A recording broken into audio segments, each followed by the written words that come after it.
خواجہ نے غریبوں کی قسمت کو سجا ڈالا. ذرا محبت سے بولے سبحان اللہ، اور ذرا محبت سے بولے یا رسول اللہ. خواجہ نے غریبوں کی قسمت کو سجا ڈالا.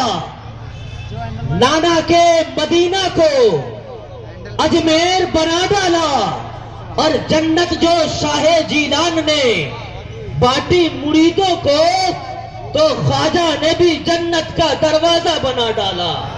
تو خواجہ نے بھی جنت کا دروازہ بنا ڈالا. اور قرآن کو یہ دنیا اب کیسے مٹائے گی؟ احمد رضا نے کنز الایمان بنا ڈالا. احمد رضا نے کنز الایمان بنا ڈالا. آئیے حضرات، میں بڑی ہی تیزی کے ساتھ جماعت سادسہ کے ایک بہترین ہونہار طالب علم، جن سے میری مراد محمد حسین صاحب سے ہے، کہ وہ آئے اور اپنے بہترین لب و لہجے میں ہم سامعین کے دلوں کو منور و تابناک بنائیں. آئیے ذرا نعرہ تکبیر، نعرہ رسالت سے استقبال کر لیں. نعرہ تکبیر، اور ذرا محبت سے نعرے کا جواب دیں. نعرہ تکبیر، نعرہ رسالت، نعرہ رسالت. مذہب اسلام، پیغمبر اسلام، خواجہ کا ہندوستان، ہندوستان کا سنی مسلمان. نعرہ تکبیر، نعرہ رسالت. جس میں یاسین کو طٰہٰ سے الگ رکھا ہے، جس میں یاسین کو سائے سے الگ رکھا ہے، اس نے نور کو اندھیرے سے الگ رکھا ہے. اور فاصلہ عشق کی شدت کو بڑھا دیتا ہے، اس لیے کعبہ مدینے سے الگ رکھا ہے.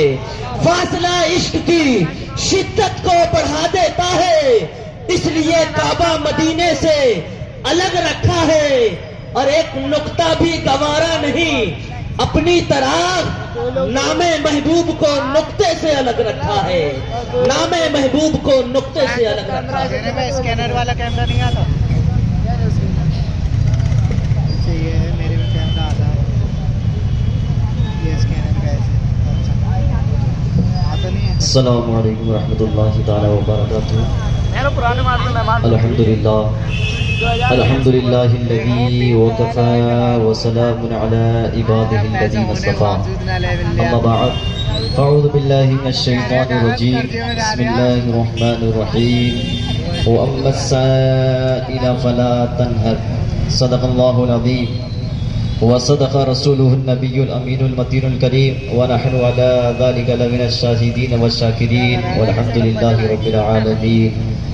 واہ کیا جود و کرم ہے شہی بدہا تیرا، نہیں سنتا ہی نہیں مانگنے والا تیرا. اور میرے کریم سے اگر قطرہ کسی نے مانگا، دریا بہا دیے ہیں، تربے بہا دیے ہیں. آئیے حضرات، سب سے پہلے آقا نامدار، مدنی تاجدار، دونوں عالم کے مالک و مختار جناب پروردگار نبی کریم صلی اللہ تعالی علیہ وسلم کی بارگاہ میں درود پاک کا نذرانہ پیش کریں. پڑھیے بابا سے بلند صلی اللہ علیہ نبی الامی والہ صلی اللہ علیہ وسلم. صلاۃ و سلام علیک یا رسول اللہ صلی اللہ تعالی علیہ وسلم. حضور صلی اللہ تعالی علیہ وسلم اللہ رب العزت کے پیارے محبوب صلی اللہ تعالی علیہ وسلم، جو تمام مخلوقات میں اللہ رب العزت سے سب سے زیادہ قریب ہے.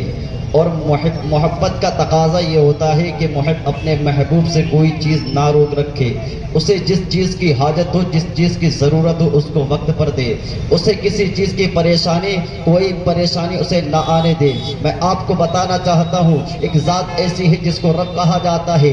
اللہ رب العزت سے زیادہ دنیا کے اندر کوئی ایسا موجود نہیں ہے جو محبت کے تمام تقاضوں کو پورا کر سکے. اسی لیے اس نے اپنے محبوب صلی اللہ تعالی علیہ وسلم کو تمام خزانوں کی چابیاں عطا فرما دیے. اپنے محبوب صلی اللہ تعالی علیہ وسلم کو جود و سخا کا پیکر بنا کر ہمارے درمیان بھیجا تاکہ لوگ یہ جان لے, یہ پہچان لے کہ اللہ رب العزت نے جو ہم کو محبوب عطا فرمایا ہے وہ کوئی بے سہارا نہیں ہے, وہ بے سہارا نہیں ہے, وہ بے اختیار نہیں ہے. اس نے وہ محبوب عطا فرمایا ہے جو مالک مختار ہے, وہ کائنات کا مالک ہے, دونوں جہان کا دولہا ہے. اسی لیے تو امام اہل سنت مجدد دین و ملت شاہ امام احمد رضا خان فاضل بریلوی فرماتے ہیں کہ خالق کے کل نے آپ کو مالک کے کل بنا دیا, خالق کے کل نے آپ کو مالک کے کل بنا دیا.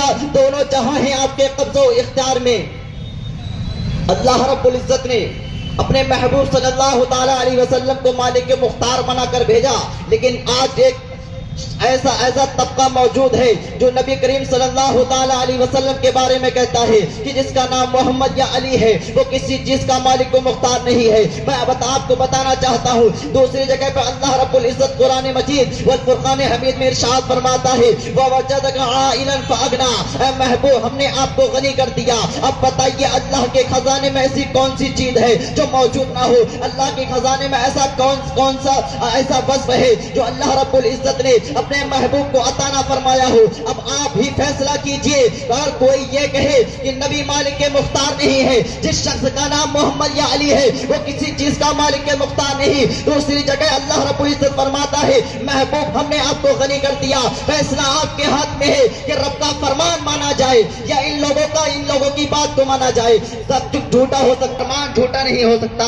رب نے محبوب صلی اللہ تعالی علیہ وسلم کو دنیا میں مالک و مختار بنا کر بھیجا ہے, آپ کو کائنات کا مالک و مختار بھیجا ہے. اسی لیے تو امام اہل سنت فرماتے ہیں لطف ان کا عام ہو ہی جائے گا, شاد ہر ناکام ہو ہی جائے گا, شاد ہر ناکام ہو ہی جائے گا. سائل و دامن سخی کا تھام لو, کچھ نہ کچھ انعام ہو ہی جائے گا. اور فرماتے ہیں کہ مفلسو ان کی گلی میں جا پڑو, مفلسو ان کی گلی میں جا پڑو, باغ خود اکرام ہو ہی جائے گا. یہ شان ہے اللہ کے رسول صلی اللہ تعالی علیہ وسلم کی. اور رب فرماتا ہے وَأَمَّا السَّائِلَ فَلَا تَنْهَرْ, اے محبوب سائلوں کو نہ جھڑکو. یہ شان مصطفیٰ کی ہے. کہا اسی سے جاتا ہے جس کے پاس میں کچھ ہو. اگر کوئی یہ شخص کہے کہ حضرت آپ کے پاس میں یہ چیز ہے یا نہیں پوچھے گا. اگر کوئی شخص کہہ دے کہ حضرت آپ کو یہ چیز دینی ہے اور وہ میرے پاس نہ ہو میں کیسے دے سکتا ہوں؟ اسی لیکن اللہ رب العزت نے اپنے محبوب کو تمام خزانے عطا فرما دیے ہیں. اس لیے فرمایا کہ محبوب تمہاری بارگاہ میں اگر سائل آئے اس کو جھڑکنا نہیں ہے, بلکہ میں نے آپ کو جو کچھ عطا فرما دیا ہے آپ اس خزانوں میں سے اس کو عطا فرما دے, لیکن جھڑکنا نہیں ہے. اب میں آپ سے پوچھتا ہوں, مانگنے والا ہر طریقے کا ہوگا.